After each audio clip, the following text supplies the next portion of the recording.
Alors, Tony fait son anniversaire et il veut apporter à ses camarades des barres chocolatées. Il sait que 15 barres coûtent 4,5 €.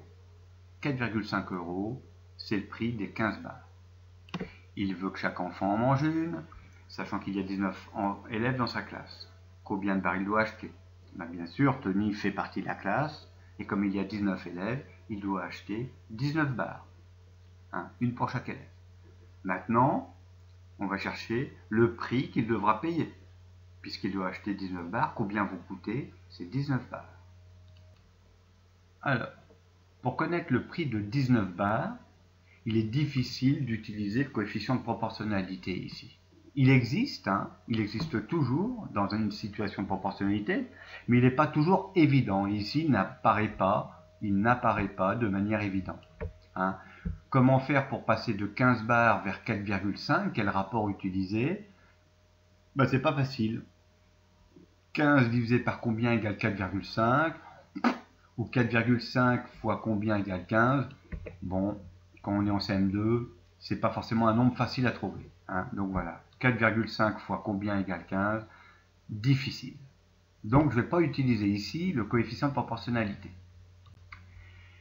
Il est aussi difficile d'utiliser les propriétés linéaires. Je vous rappelle, les propriétés linéaires, c'est ce que j'utilise pour remplir mon tableau de proportionnalité en ligne. Et dans ce cas-là, si je pouvais utiliser les propriétés linéaires, je trouverais un rapport facile entre 15 et 19. Je vous rappelle, j'ai droit qu'à deux opérations, soit les multiplications, soit les divisions, comme dans le cas des fractions égales entre elles. Deux fractions sont égales entre elles. Si je multiplie ou divise, le nombre du haut, le numérateur, et le nombre du bas, le dénominateur, par le même nombre. Et c'est le même cas, on utilise la même propriété lorsqu'on utilise les propriétés linéaires dans un tableau de proportionnalité. Donc ici, si je pouvais le faire, il faudrait que je trouve 15 fois combien égale 19. Eh bien, je vois bien qu'ici, de manière mentalement, c'est difficile à trouver, je ne peux pas. Et ce nombre est difficile à calculer. Donc, il faut que je me sorte de ce problème en utilisant un troisième moyen. D'accord? Ici, pour résoudre ma situation de proportionnalité, je vais ni utiliser le coefficient de proportionnalité, ni les propriétés linéaires, mais je vais utiliser un troisième moyen. Donc, ce qui serait intéressant ici, ce serait de connaître le prix d'une seule barre chocolatée. Cela me permettrait en plus ensuite de trouver facilement le prix de n'importe quel nombre de barres. Si je connais le prix d'une barre, eh bien je pourrais connaître facilement le prix de 19 barres. 19 barres, ça coûte 19 fois plus qu'une barre, mais aussi le prix de n'importe quel nombre de barres. Donc c'est ce que je vais chercher ici, le prix d'une barre. Donc je dresse mon tableau de proportionnalité, je marque dans la deuxième colonne les données que je connais bien. 15 barres chocolatées coûtent 4,5 €, c'est-à-dire 4,50 €. Je cherche je cherche le prix de 19 barres. Et pour cela, avant de le trouver, puisque je ne peux pas le trouver par le coefficient de proportionnalité, je ne peux pas le trouver en utilisant les propriétés linéaires, je vais donc chercher d'abord le prix d'une barre. Alors, eh bien, une barre, ça coûte forcément 15 fois moins que 15 barres. Pour passer de 15 à 1, je divise par 15. 15 divisé par 15 égale 1. Parce que tout nombre divisé par lui-même est égal à 1.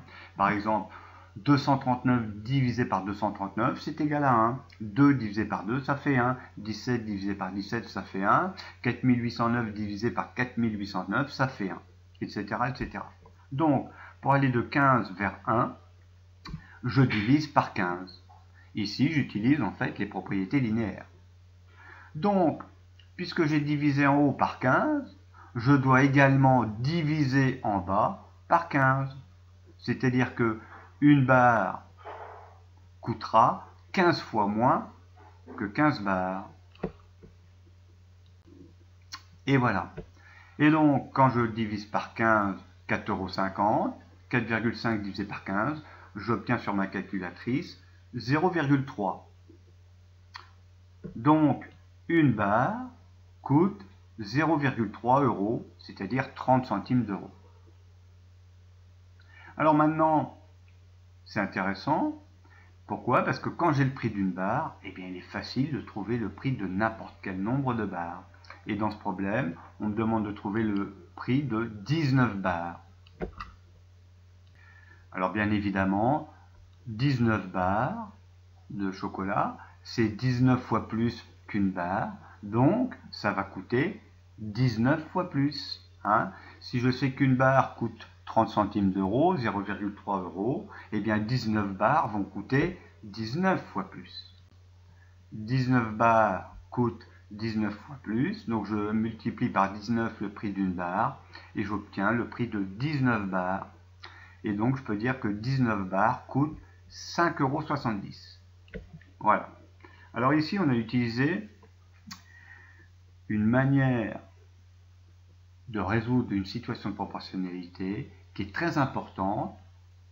Hein. Cette manière, ça s'appelle la règle de 3. La règle de 3, c'est quoi? La règle de 3, c'est quand on passe par l'unité pour résoudre une situation de proportionnalité. L'unité, c'est 1, hein, bien sûr. Ici, je suis passé par l'unité, c'est-à-dire que j'ai cherché le prix d'une barre. Voilà. Et cela m'a permis ensuite de trouver le prix de n'importe quel nombre de barres. J'ai trouvé facilement le prix de 19 barres, qui est 19 fois plus élevé que le prix d'une barre. On appelle donc ça la règle de 3. Pourquoi? Parce qu'on passe par une troisième colonne pour trouver ce que l'on cherche. Hein, on passe par l'unité. Donc c'est, on pourrait dire, une troisième manière de remplir un tableau de proportionnalité, de résoudre une situation de proportionnalité. La première que l'on ait vue, c'était le coefficient de proportionnalité. On remplit notre tableau par colonne. On trouve un rapport entre le haut et le bas.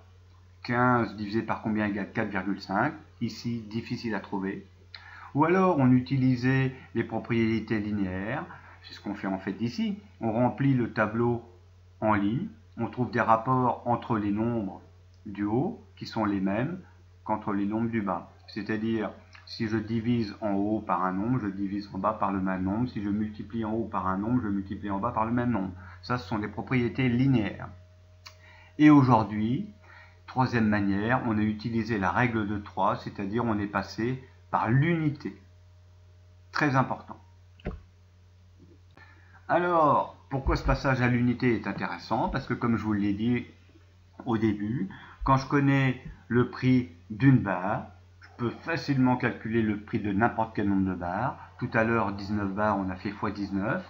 Et bien, si je voulais trouver le prix de 23 barres, c'est 23 fois plus qu'une barre. Donc, en dessous, mon prix sera 23 fois plus élevé. Je fais 0,3, le prix d'une barre multiplié par 23 égale 6,9, c'est-à-dire 6,90 €, le prix de 23 barres. Je pourrais également calculer le prix de 314 barres, hein, et je ferai dans ce cas-là la même chose. Je multiplierai le prix d'une barre par 314, puisque 314 barres coûtent 314 fois plus qu'une barre. Et 0,3 fois 314, j'obtiendrai 94,20 €, c'est-à-dire 94,2. Voilà pour la règle de 3. Très important à connaître, surtout pour la suite de la leçon sur la proportionnalité.